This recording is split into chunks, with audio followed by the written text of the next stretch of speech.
Good morning. Welcome to the Wendy's Company Earnings Results Conference Call.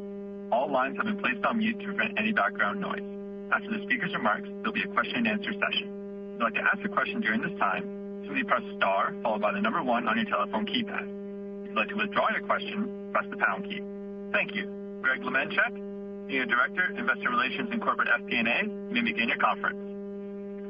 Thank you, and good morning, everyone. Today's conference call and webcast includes a PowerPoint presentation, which is available on our Investor Relations website, irwendys.com. Before we begin, please take note of the safe harbor statement that appears at the end of our earnings release.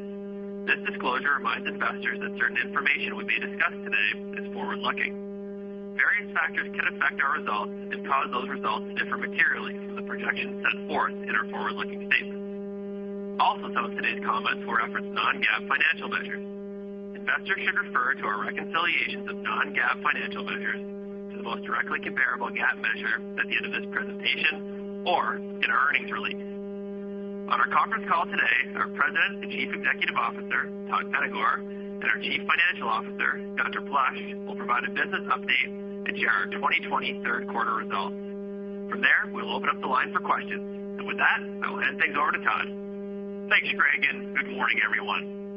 As we jump into our third quarter results, I want to start off by saying that we are incredibly proud of the results we have posted against the backdrop of the global pandemic. I want to send a huge heartfelt thank you to all our employees and franchisees for the ongoing partnership as we are navigating through the challenges that we have faced and in turn delivering these very strong results while building an even stronger Wendy's.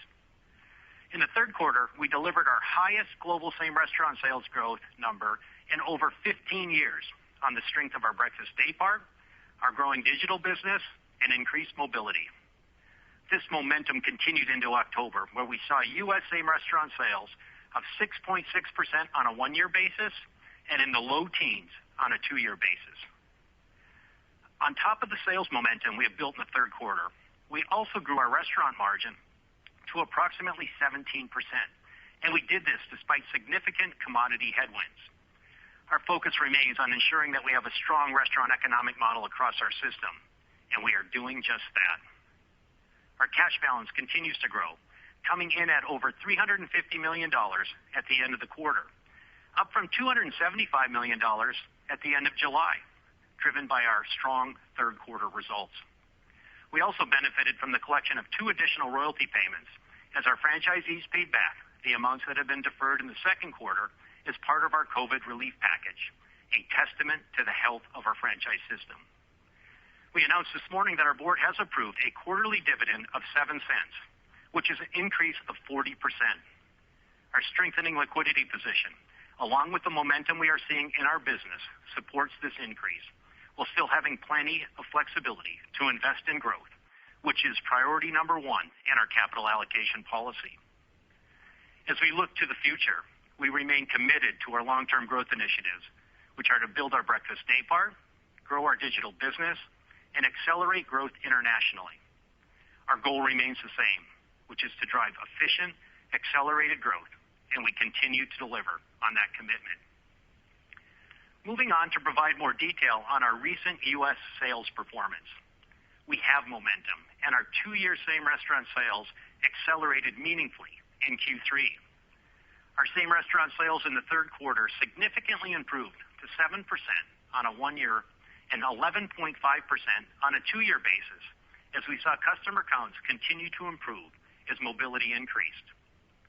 We launched 2 new products within the quarter in the spicy crispy chicken sandwich featured in our 4 for $4 platform, as well as the pretzel pub cheeseburger and chicken sandwich, which we added to the Made to Crave lineup, both which helped us lap our spicy nuggets relaunch from the prior year. On a 2-year basis, our same restaurant sales improved each month throughout the quarter to 14.4% in September, underpinning the strength we are seeing in our business. We have added another layer of growth in breakfast, and it continues to perform well. We have also seen our rest of day business grow, which is very promising. In fact, our rest of day business was up over 5% on a 2-year basis, which shows the strength of our underlying business. We continue to see very strong average checks as ordering sizes have remained elevated, which is helping to drive restaurant margins across the system.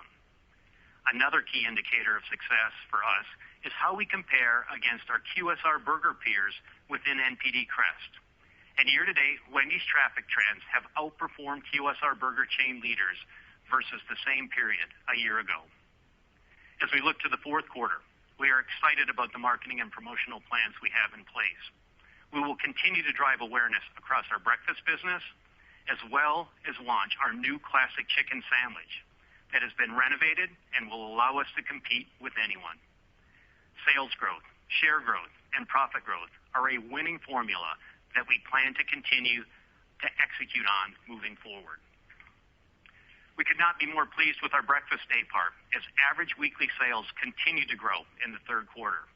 And on a percentage of sales basis, it remains strong at over 7%, even as our rest of day business continued to strengthen. We have been seeing some very positive trends on top of the fact that breakfast is providing a sales and profit layer that we did not have previously. We have now been able to get data on customer repeat, and we are seeing this to be very strong. We are also seeing our customer satisfaction scores be our highest at the breakfast day part, as customers are loving the offering that we have. Our breakfast day part has proven to be easy to staff, operationally simple, and profit accretive to our restaurant economic model, and we will continue to build on this success. Our breakfast awareness levels have remained consistent at approximately 50%. We plan to continue to support breakfast with our incremental company advertising spending to drive trial and frequency as we ingrain Wendy's into consumers' morning routines. We are confident that we can continue to grow this business into the future as more and more people fall back into their daily routines. The great news is the messaging around the quality food we deliver at breakfast halos back to support our rest of day business. We said that we were going to bring America the breakfast it deserved, and we are delivering on that promise. The key unlock for this business moving forward will be mobility. As this improves, coupled with our incremental investment in marketing, we believe that this business has a ton of upside. Now, jumping into digital. Our digital business continued to grow each month in the third quarter, coming in at 5.5% of sales in the U.S., which is more than double the amount we had in 2019. We exited the quarter in September with digital sales at over 6%, and we are outpacing our peers in digital traffic share growth. We are very pleased with the launch of our new Wendy's Rewards program, and the early results are in line with our expectations. We have seen a significant jump in app downloads, as those have increased over 15% since we launched Rewards.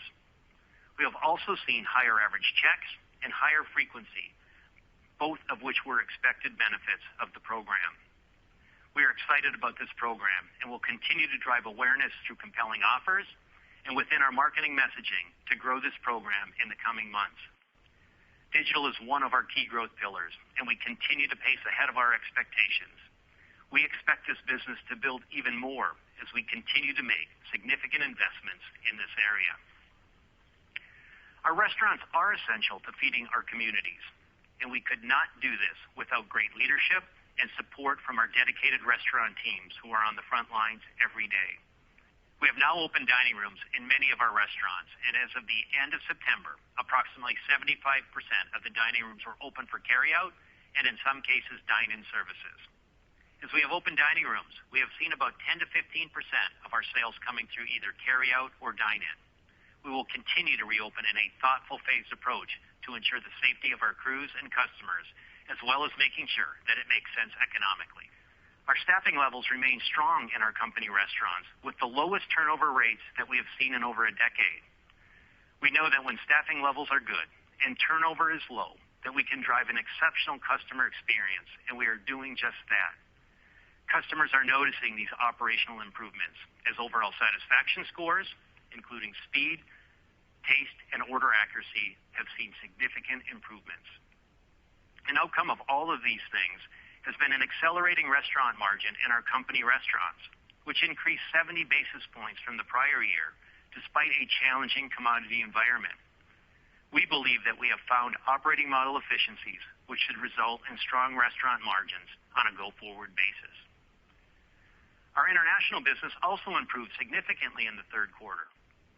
We now have approximately 95% of our restaurants operating and saw our sales turn positive in Canada and Puerto Rico, which comprise about 75% of our international sales.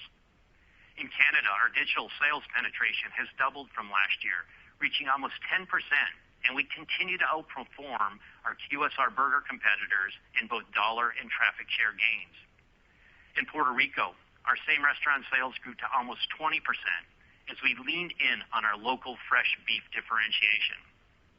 On the other hand, we have some high potential emerging markets where the recovery period has taken a bit longer, but they are showing improvement, and our franchise partners remain excited about the future. We also continue to make progress towards our plan to expand into Europe and remain on track to open restaurants in the UK in the first half of 2021. We have been building a top talent team on the ground, have a strong pipeline of locations, including some with drive-thrus, and are engaging with potential franchise candidates to build out the market with us.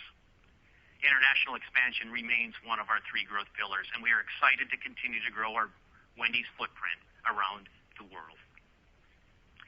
I wanted to provide an update on some enhancements that we have made as an organization to continue to drive growth. As we previously announced, we are very excited to welcome Kevin Visconti to the Wendy's family as our Chief Information Officer.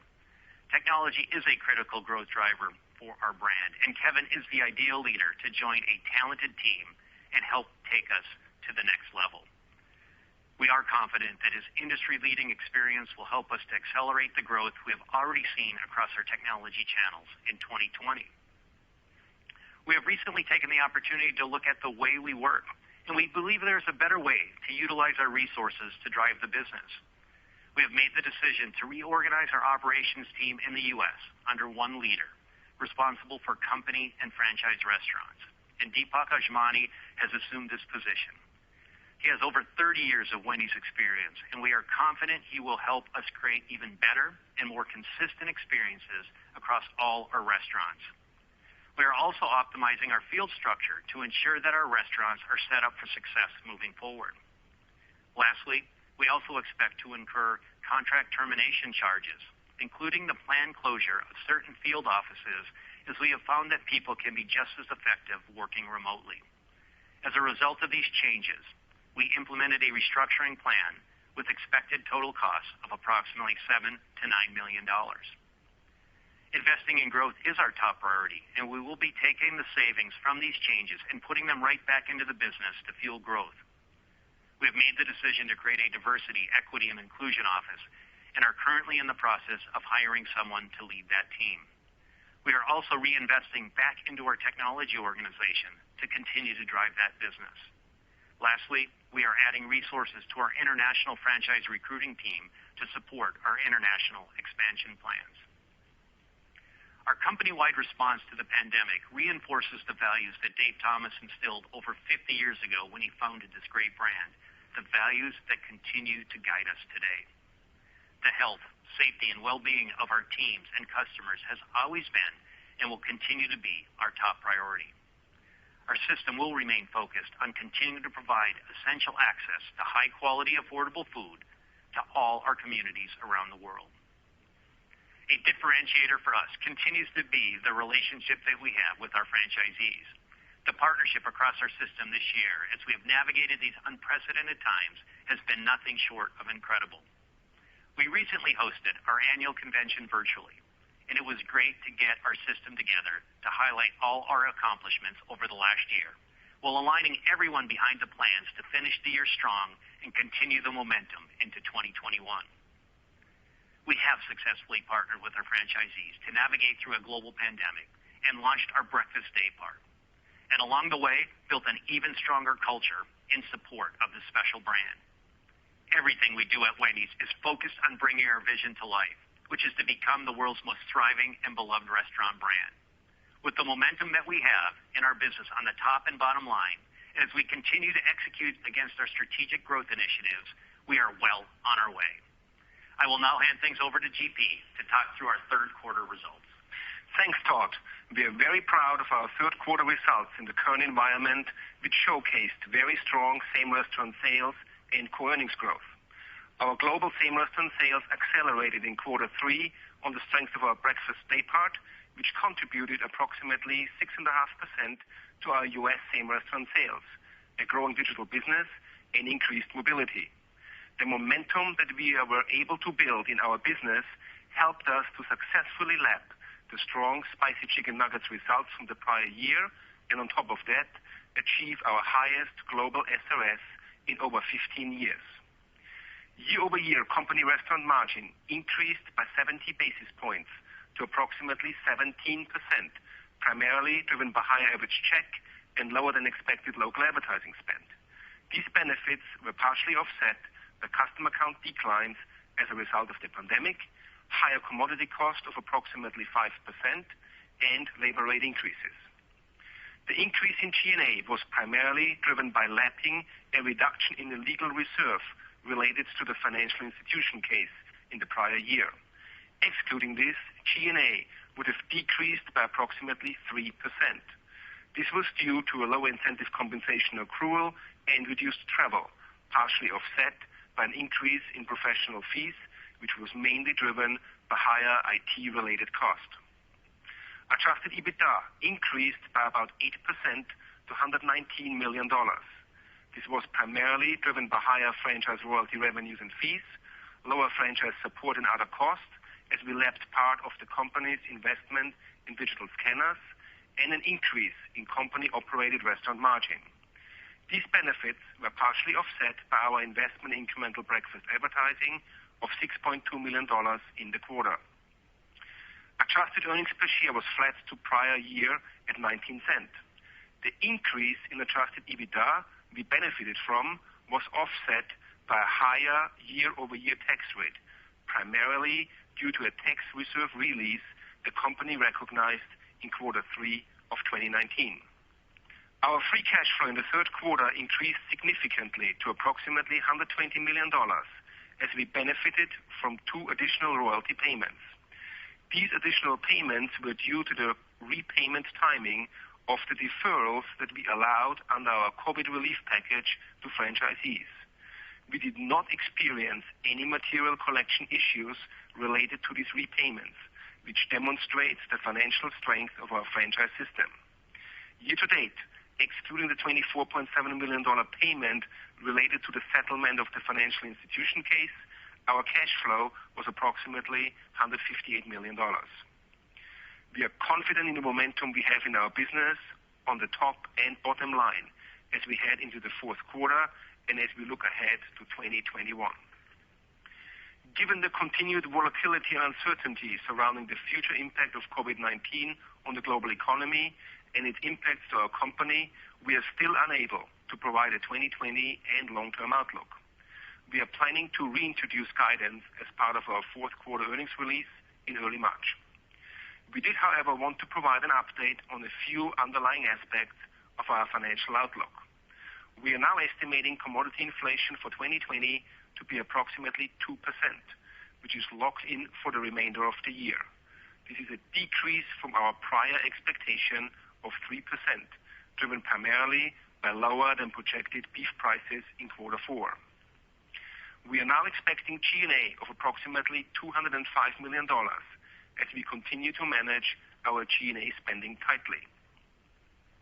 Our annual tax rate is expected to be approximately 25%, which is at the low end of our previously provided range. Finally, we expect capital expenditures to be approximately $70 million, which is an increase of about $15 million versus what we had previously communicated.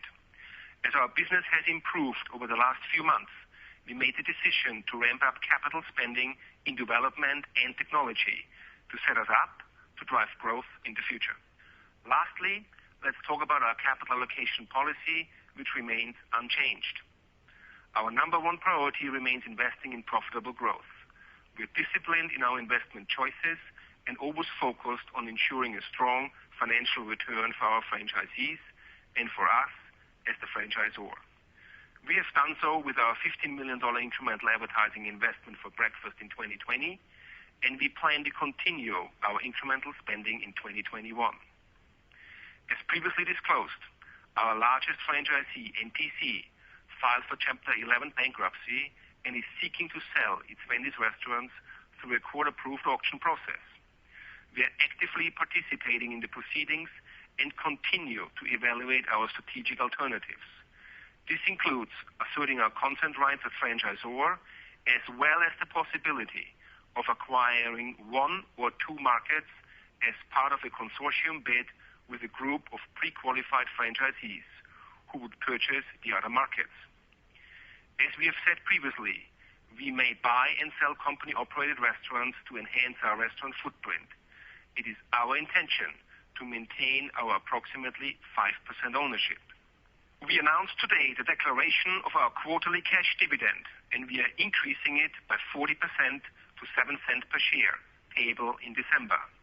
Our strengthening liquidity position, along with the momentum we are seeing in our business, support this increase while still allowing us to invest in growth. Lastly, we plan to utilize excess cash to reduce debt and repurchase shares. We began repurchasing shares again in the third quarter, and since that resumption, have bought back about $4 million worth. We currently have $81.7 million remaining in our existing $100 million share repurchase authorization. We are well on our way to returning to our powerful financial formula. We are an accelerated, efficient growth company that is showcasing strong system-wide sales growth on the backdrop of positive same-restaurant sales and global restaurant expansion, which is translating into significant free cash flows. I will now hand things over to Greg to close us out. Thanks, GP. As a reminder, due to the ongoing travel restrictions, all our investor meetings for the remainder of 2020 will be virtual events. First off, we'll be doing an NDR in Boston next Wednesday on November 11th with Wells Fargo. We will be attending two conferences, which will be the Deutsche Bank Conference on November 19th and the Morgan Stanley Conference on December 2nd. Lastly, we will be hosting two investor calls, one with Kalinowski Research on November 16th and one with MKM Partners on November 18th.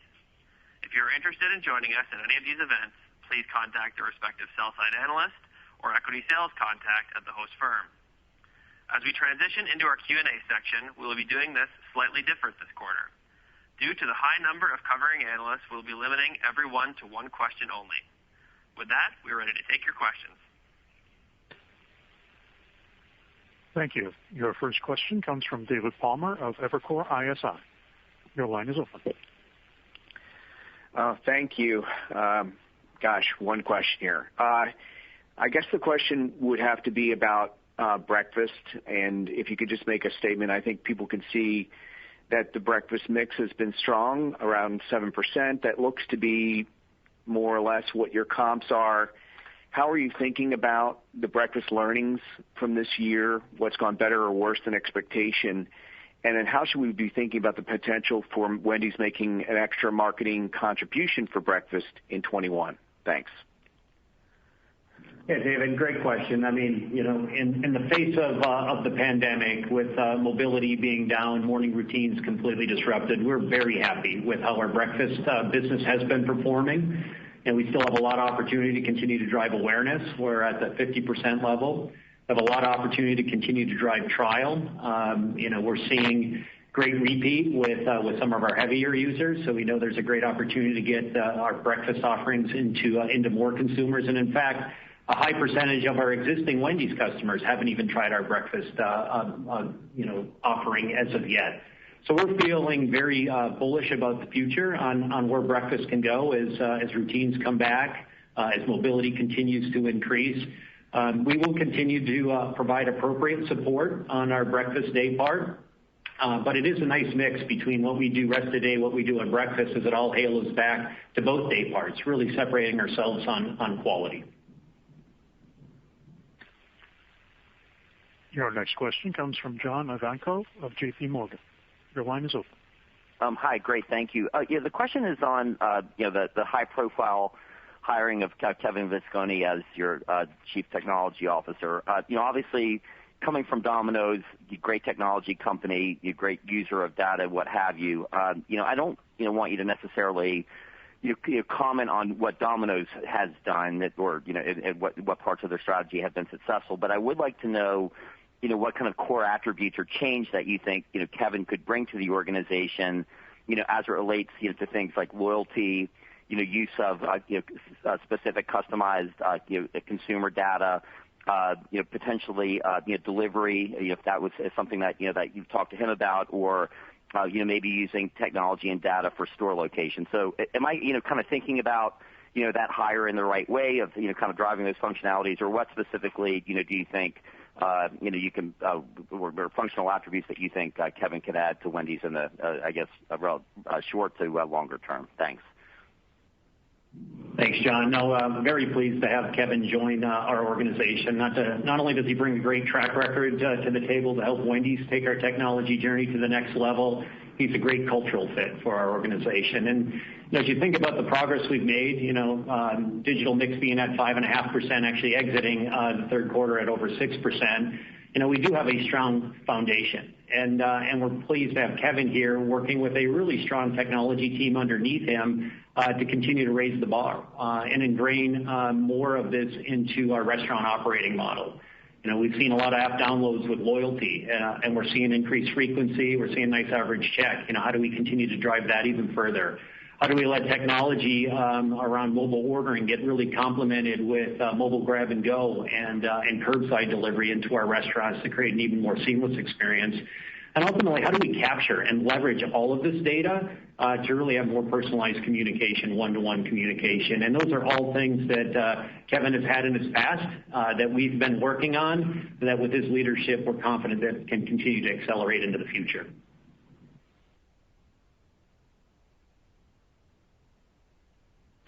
Your next question comes from Andrew Charles of Cowen.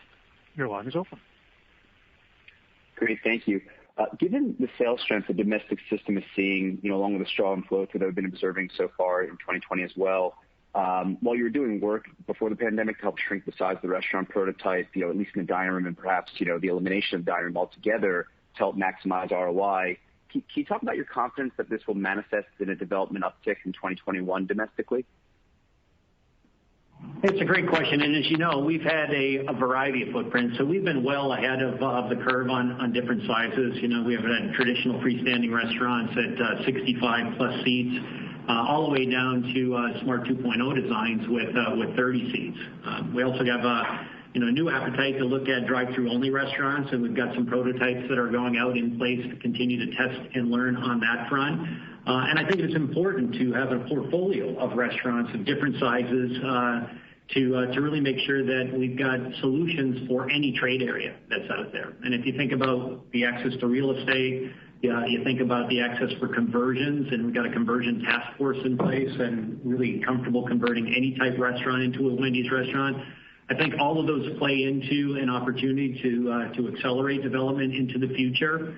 But most importantly, the confidence in the health of our franchise system. With the franchisees, completely repaid all of the deferrals, their confidence in where breakfast can go post-pandemic, their confidence in where we're going on the digital front moving into the future, and the work that we've been doing to create even better restaurants with the margin profile, that's going to lend into a ton of confidence to continue to rebuild that pipeline across the U.S.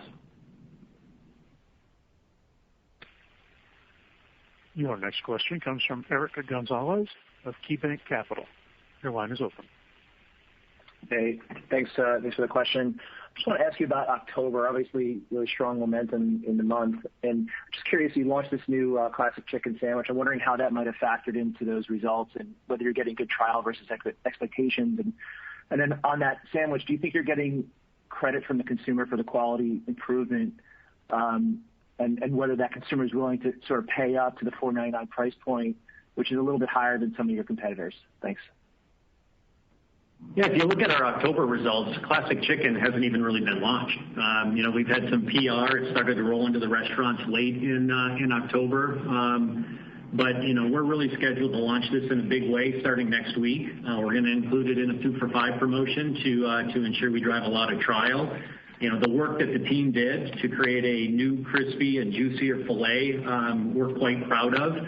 new build with the pickle on it. We think this has got a great opportunity to continue to drive a lot of business on the chicken side of the equation. And a nice complement to our lineup as we continue to upgrade the quality of our food on our premium items on the chicken side, as well as the performance you've seen on things like the pretzel pub cheeseburger and chicken sandwiches that have really got our made to crave units the highest that we've ever seen. So we're really trading folks up into our premium items. It's driving some nice mix, and importantly, getting folks into our highest quality food items. Your next question comes from Jeffrey Bernstein of Barclays. Your line is open. Great. Thank you very much. Just a follow-up. I hate to be short-term focused, but it just seems like in the recovery phase it's kind of required here. So in October, you mentioned that the comps were up 6.6, and I think you said the two-year stack was in the low teens. I know in the slide deck you talk about you were running a 14.4 in September. So I'm just wondering, that low teens, is that comparable to that 14.4, implying that in a very difficult month of October you've held steady? Just trying to assess whether you see anything with the COVID spike or dine-in restrictions increasing or maybe colder weather kicking in. I think some have actually said that while no one wants any of these factors, many of them can actually help quick service rather than hurt them in terms of some of those factors at play. So just trying to get a better sense for October relative to September and the recent factors that have perhaps pressured some of the restaurant industry. Thank you.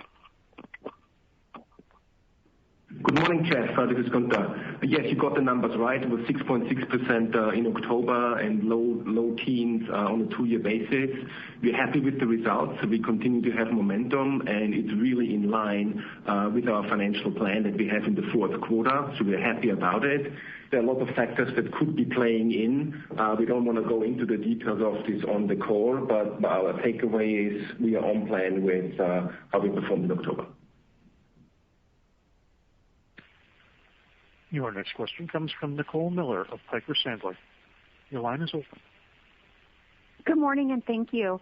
Since there's a little bit of question around 5% of the enterprise, could you just talk about the health of the franchise system overall and be a little bit more detailed? If you think about your top volume performers, for example, what are the common traits? Are they spread among vintage and geography? If you think about your top cash flow performers, perhaps, what are some standard best practices? Thanks.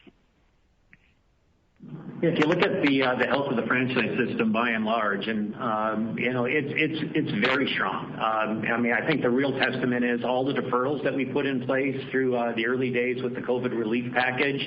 Getting all of that repaid, the momentum that we're having in our business, the margin health that we're seeing right now, the prospect of margins continuing to be strong as commodities turn a little more favorable into the fourth quarter. Those are all positives for the system, and we're very proud where the system sits from a profitability perspective. In fact, coming out of our virtual family update, our virtual convention, if you will, we've got 85% of our franchise community saying that their financial health is in a better position this year than it was last year. So that's a good testament to how we're performing. And we'll continue to build on that momentum and leverage that into the future.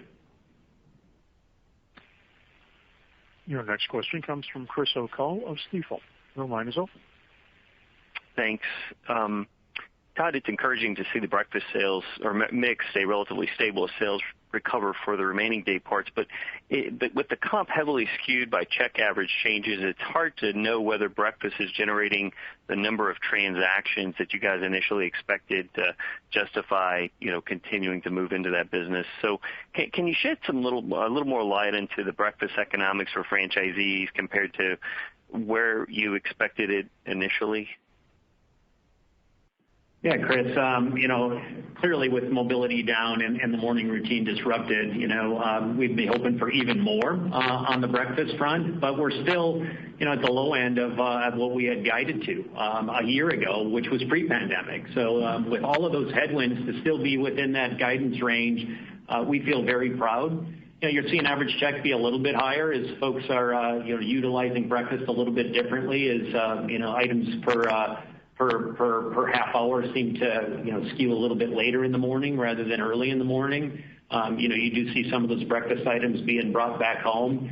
But when you look at where we stand with the performance on our business, knowing that we've only got 50% awareness today, knowing that we have so many opportunities on trial, I think we sit in a very good position today to continue to drive growth and ingrain the habit and drive a nice tailwind for our business for years to come. Your next question comes from Jeff Farmer of Gordon Haskett. Your line is open. Thanks and good morning. Just keeping in with breakfast here, I'm curious if the competitive response to your entry to breakfast has surprised you guys in any way.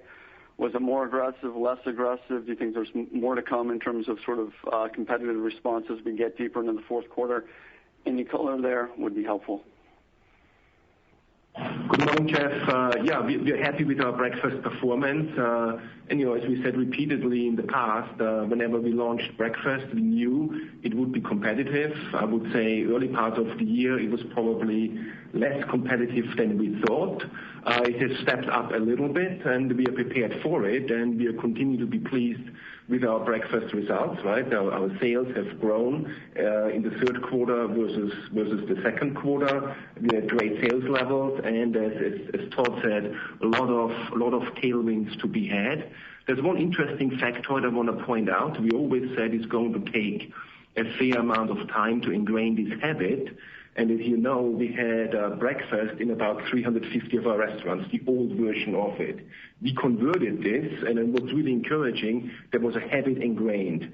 With advertising and all the stuff we have done on the promotional front, the sales on those, what we call legacy restaurants, are up year to date on a 40% versus prior year. So it goes to show this breakfast is well liked. And as we keep getting at it and building the habit, keep making investments this year and next year over and above what we collect from our franchisees, we think we have created a very, very solid breakfast business. Your next question comes from Alton Stump of Longbow Research. Your line is open. Great, thank you. Hey, good morning. I just wanted to ask, back to the point about your average ticket being up, so meaningfully, just kind of ballpark as to, kind of how big that impact is by day part. I presume that, kind of lunch breakfast might be bigger than dinner, but, any kind of color you can give us as to, how the average ticket trends over the course of each day part. If you look at average tickets, it is up double digit year on year, and it's really primarily driven by items per transaction. So items per transaction for within the restaurant are up over 10% today. And you're seeing some of that driven by, the dinner occasion. You got full family dinners being brought home. You see some of that being driven by digital. As digital, checks are a little bit higher. And we're also seeing, to complement that dinner comment, larger family meals being taken back to the house. So, you're really seeing the dinner day part, help drive some of that average check with the resiliency of that day part. But you're also seeing it across the rest of the day with, a lot of schools, at home or hybrid. There's a lot of meals that are being bought back to the house, which is contributing to the higher average check. We're seeing a little bit of mix, which is great as we trade folks up into our premium items between 2 for $5 and pretzel pub. And we have a little bit of pricing, but a lot of it is this average items per transaction. Your next question comes from Dennis Geiger of UBS. Your line is open. Great. Thanks for the question. Just wondering if we could talk a little bit more about the breakfast awareness levels. I think at the 50% level, are you surprised that's where awareness is, that it hasn't moved up some? Is that generally the expectation? And just kind of going back to the drivers of the awareness from here, is it increased marketing? Is it increased mobility? Is it utilization of digital and loyalty efforts more? Or, GP, I think you talked about just time for the breakfast business in general. Is it just time to build that awareness? Just curious, biggest drivers of growing that metric. Thank you. And we're happy with our awareness levels, right? We came out of the gate screaming, definitely beating our expectations. And yes, in the environment we are in, where the morning day part is still heavily affected and it's been really below our prior years as a category, we are happy that actually in the context of all the competitive activity that goes on, that we actually are maintaining our awareness levels. What's the tailwinds we are believing in? It is clearly trial, right? We have strong repeat numbers, but we have still a fairly large percentage of even our own existing customers that haven't tried our own breakfast yet. And there's obviously still a lot of other customers that have not yet tried us, but they're enjoying breakfast from other competitors. The marketing investments behind it, the building of our loyalty base, all of those pushes are going to make sure that we are penetrating the market. As we said, it's a longer-term play. We are willing to invest over and above for a 3-year period. We're doing this year. We're definitely doing it next year as well. And that money and that focus is going to drive trial and repeat in a thriving business for us. Your next question comes from Brett Levy of MKM Partners. Your line is open. Great, thank you. Obviously, we've seen a lot more of incremental costs out there, and now that you have a new dedicated chief operating officer in place, how are you thinking about the way you're going to approach the in-box operations, whether it's from menu or from pricing, these additional tech investments, especially as we're in an environment where there are incremental costs related to the crisis, as well as we just saw a referendum with increased minimum wage in one state. So just how should we think about that for the intermediate and the near term and the intermediate term? Thanks. Yeah, a couple of things for you, Brett. So first of all, on restaurant margin, right? We are very happy with our restaurant margin performance in the third quarter at 17%. I mean, keep in mind there was 5% commodity inflation, 4% labor inflation. So that combined is actually creating a 270 basis points headwind for us. And despite that headwind, we were able to actually expand profitability by about 70 basis points. And we have obviously the additional run cost with PPE and what have you, that's obviously digested in our financials. As we fast forward into quarter four, definitely commodities are going to be slightly deflationary. Labor inflation is going to be still in the 4% range. We are therefore expecting, with the continued sales growth, that our margin in the fourth quarter is sequentially going to improve versus the third quarter. And without giving really guidance for 2021, I would also say that we would expect that our restaurant margin in 2021 is going to be up versus 2020. So that's kind of on the restaurant margin side. On the G&A side, we're going to stay disciplined, right? We are definitely wanting to get to a 1.5% of sales level. It will take a little bit of time. You know, we've heard Todd talk about an organizational restructuring that was really in the spirit of accelerating growth. So the savings that we generated out of those actions that led to the restructuring plan, they were basically redeployed into a couple of things, right? They were redeployed into a diversity, equity, and inclusion office, into a little bit more technology investment, because we think that's the place to make investments. And last but not least, also international franchise recruiting. So we're trying to manage it carefully and start trying to stay an efficient company. Your next question comes from Andrew Strelzik of BMO. Your line is open. Great, thank you. Good morning. I'm curious what you're learning about the rewards program and the rewards customer, I guess, and how to best connect with that member through that channel. And you know, through the drive-thru, I'm just curious operationally, are you happy with how that's going? Is there any impact to speed? Are there any operational kind of tweaks that you're considering? Thanks. Yeah, no, the great news is everybody that had a Wendy's app was immediately a Wendy's Rewards user. So we were able to start from a strong base. And, you know, as rewards started to get rolled out and we started to create awareness, you know, we saw active app downloads increase over 15% since the program's been out there. It's still early, right, in the rewards phase. We're seeing actually scans on rewards today, but what we do know is it is driving frequency like we had thought it would. It is driving a higher average check that we thought. And then operationally, it is most seamless and frictionless if you go in with a mobile order. So it won't even impact the restaurant at that stage because you automatically get your rewards points. But if you decide to scan at the restaurant, you pull up a code and it gets scanned in quickly. We haven't seen any impacts on our speed of service or the operational complexity in the restaurant. So we feel good about how that's working at this stage, even at the restaurant level. Your next question comes from Greg Frankfurt of BOA. Your line is open. Hey, thanks for the question. I just had a follow-up to John Ivankoe's question on some of the technology initiatives. Can you maybe talk about, I think the way you guys have structured it so far is a large portion of the tech stack, or at least a piece of it, is outsourced to Accenture. And I guess, does this change how you're thinking about how much of the technology is outsourced versus insourced with Mr. Visconti's hiring? Thanks. Good morning, Greg. Yeah, again, you're absolutely right. We made an outsourcing move for both the digital technology and run services.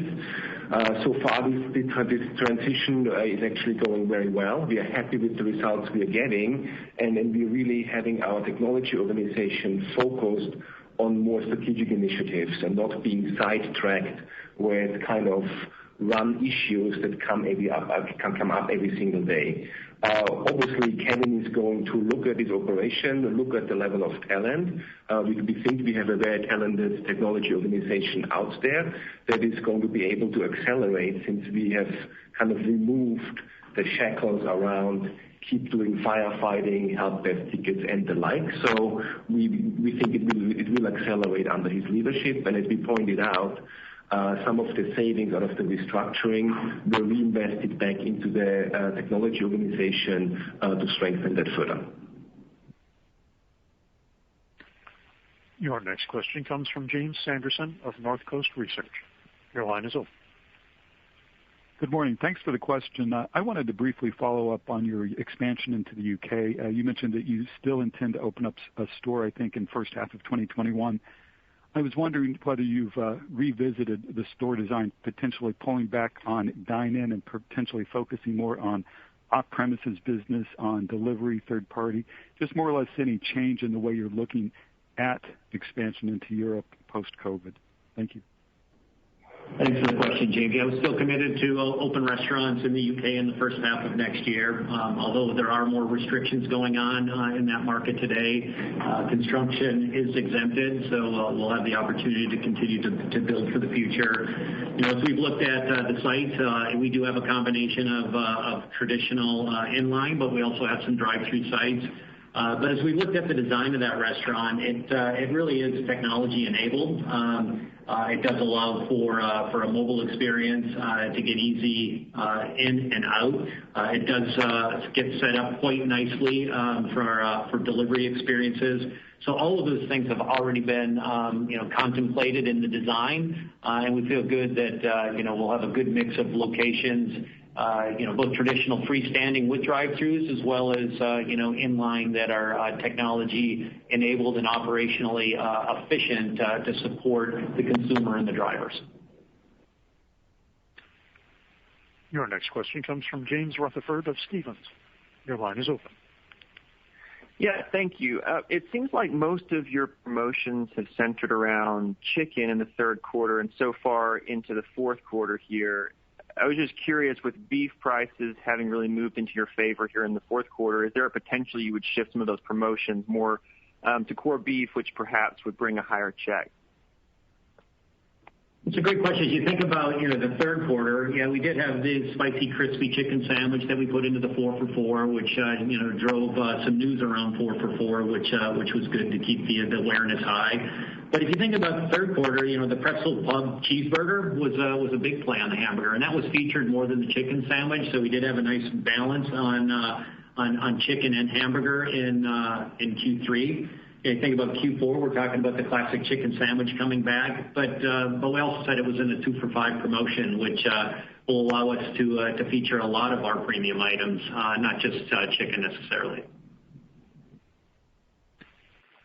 Your next question comes from Jared Garrer of Goldman Sachs.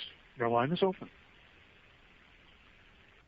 Hi, thanks for taking the question. Can you just give us a little color on the increase to the CapEx guidance and how you're planning to kind of split that between, I guess, unit development and continued spending on technology? Thanks.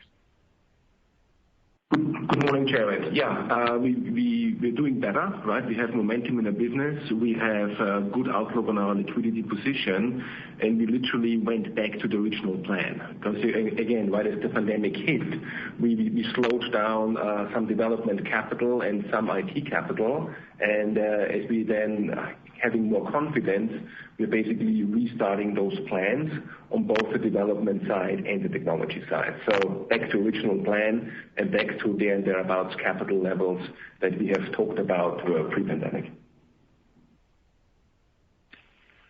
Your next question comes from Jon Tower of Wells Fargo. Your line is open. Great. Thanks for taking the question.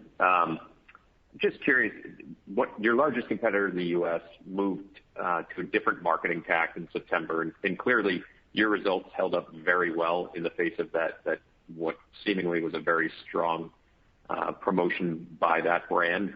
But I'm curious to get your point of view on how perhaps that may have shifted your own thinking around marketing going forward in the U.S., whether that be through different channels than what you've done in the past, either social or digital media or use of television media, or perhaps even bringing other people as celebrity spokesmen for the brand itself. John, great question. I mean, we're focused on our playbook. I mean, we feel good about what we're doing around one more visit, one more dollar, what we're doing on the value side to keep news around 4 for $4, what we're doing to renovate and innovate into our premium items. You know, our focus is really on quality as a differentiator and quality for the long term, making sure that folks understand our 4 for $4 platform is something that only Wendy's provides, making sure that our Made to Crave platform is something that only Wendy's provides. You know, we'll sprinkle that in with some price-pointed promotions as appropriate. But we do think we got a nice playbook that really focuses all day around quality initiatives at breakfast and at dinner. And it gets all complemented by the work that we're doing to continue to up our game operationally, to create more consistent experiences, to continue to drive speed at the drive-thru, to make our digital initiatives even more frictionless. So we feel good about our game. Others can play their game, but ours is really around building our brand for the long run. Thank you, John. That was our last question of the call. Thank you, Todd and GP, and thank you, everyone, for participating this morning. We look forward to speaking with you again on our fourth quarter call in early March. Have a great day, everyone. You may now disconnect.